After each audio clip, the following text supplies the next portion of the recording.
Assalamualaikum warahmatullahi wabarakatuh.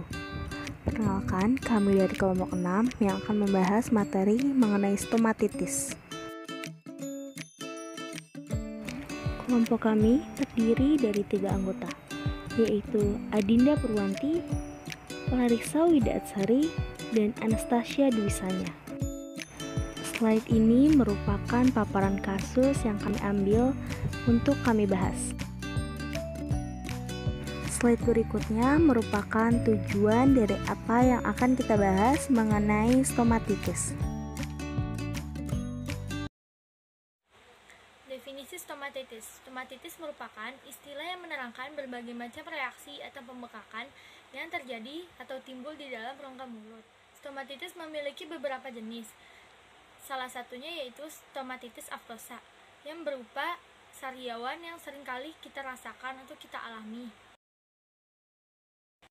Etiologi di sini, tergigitnya lidah Nyonya A sedang mengunyah makanan. Itu disebabkan karena Nyonya A terlalu cepat mengunyah makanan sehingga tidak sengaja tergigitnya lidah oleh giginya sendiri dan membuat lidahnya terluka. Lain dari itu juga ada penyebab stomatitis aftosa, diantaranya reaksi alergi, melemahnya sistem imunitas, infeksi bakteri, kekurangan nutrisi atau vitamin, juga akibat makan atau minuman yang terlalu panas. Manifestasi klinis. 1. Terdapat luka yang cukup besar di daerah mulut. Yang kedua, luka tidak dapat sembuh dalam jangka waktu yang lama. Yang ketiga, luka menyebar hingga keluar bibir. Yang keempat, tidak dapat makan dan minum dikarenakan rasa sakit yang dialami. Yang kelima, memiliki panas tinggi hingga di atas 38 derajat Celcius. Yang keenam, tubuh masing-masing penderita menunjukkan tanda-tanda dan gejala yang berbeda. Hal ini dikarenakan kekebalan sistem imun tubuh manusia berbeda-beda.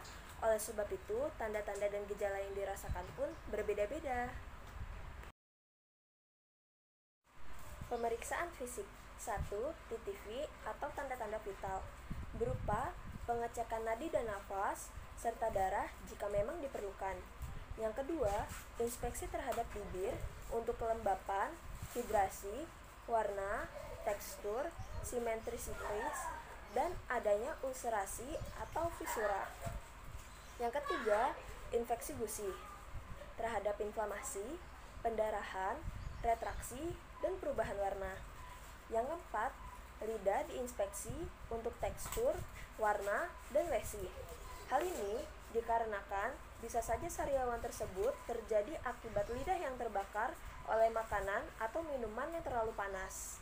Yang kelima, inspeksi bagian mulut, bagian mukosa pipi bagian dalam, bibir bagian dalam, lidah, serta langit-langit.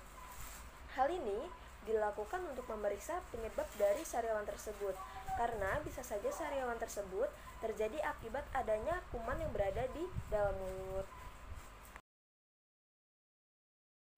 Pemeriksaan diagnostik. 1.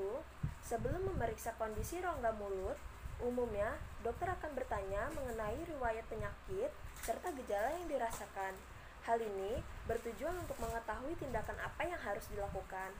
Yang kedua, dokter juga akan bertanya mengenai riwayat makanan yang dikonsumsi.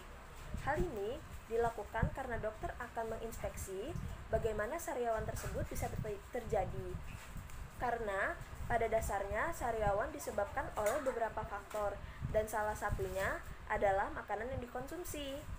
Yang ketiga, riwayat beberapa penyakit umum juga perlu diperiksa, dikarenakan beberapa penyakit dapat menimbulkan stomatitis.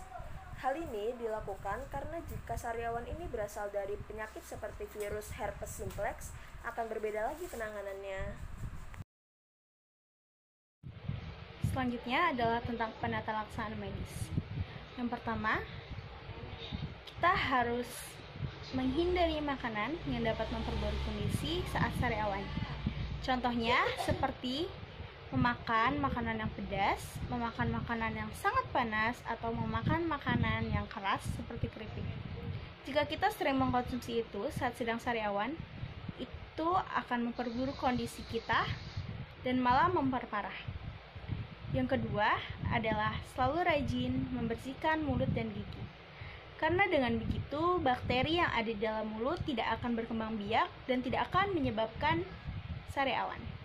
Yang ketiga, adalah selalu mengkonsumsi makanan-makanan yang bergizi seperti makanan-makanan yang mengandung zat besi. Kenapa zat besi? Karena zat besi sendiri adalah mineral yang sangat penting untuk pertumbuhan sel, khususnya adalah pertumbuhan sel darah putih. Karena sel darah putih dapat membunuh kuman atau bakteri. Yang keempat adalah menghindari stres. Karena kebanyakan orang saat sedang stres, dia akan sering menggigit-gigiti lidah ataupun daerah di dalam mulut. Nah, hal tersebut dapat menyebabkan sariawan atau memperburuk kondisi sariawan. Yang kelima adalah pemberian antibiotik untuk membunuh kuman-kuman yang ada di dalam mulut. Selanjutnya adalah 3 masalah keperawatan utama. Yang pertama adalah tidak adanya perawatan lebih setelah pemeriksaan. Pasien seringkali melupakan tindakan yang harusnya ia lakukan setelah melakukan pemeriksaan. Sebaiknya pasien lebih merawat kondisi mulutnya apabila sedang mengalami stomatitis, karena jika tidak akan memperburuk kondisi yang sedang ia alami. Yang kedua adalah kurangnya ketanggapan dari perawat dalam melaksanakan tindakan. Jika perawat salah atau kurang tanggap ataupun lalai dalam melaksanakan tindakan, itu dapat memperburuk kondisi pasien atau dapat mengakibatkan hal yang fatal, seperti salahnya diagnosis saat sedang melakukan pemeriksaan. Selanjutnya adalah minimnya pengetahuan pasien. Minimnya pengetahuan pasien terkait stomatitis dapat memperburuk keadaan pasien itu sendiri karena ia tidak tahu apakah yang ia alami, apakah penyebabnya, dan bagaimana cara mengobatinya. Kesimpulan dari materi stomatitis adalah stomatitis aftosa atau yang biasa disebut sariawan merupakan luka atau peradangan yang sering terjadi di dalam mulut. Cara pencegahannya adalah dengan menjaga kebersihan mulut, menghindari makanan-makanan yang dapat memperburuk kondisi, menghindari stres, selalu mengkonsumsi makanan yang bernutrisi, serta mengkonsumsi antibiotik saat sedang terjadi stomatitis aftosa. Kemudian, jika memang sangat parah atau sudah berlanjut, cepat datang ke dokter ataupun rumah sakit untuk mendapatkan penanganan yang lebih lanjut.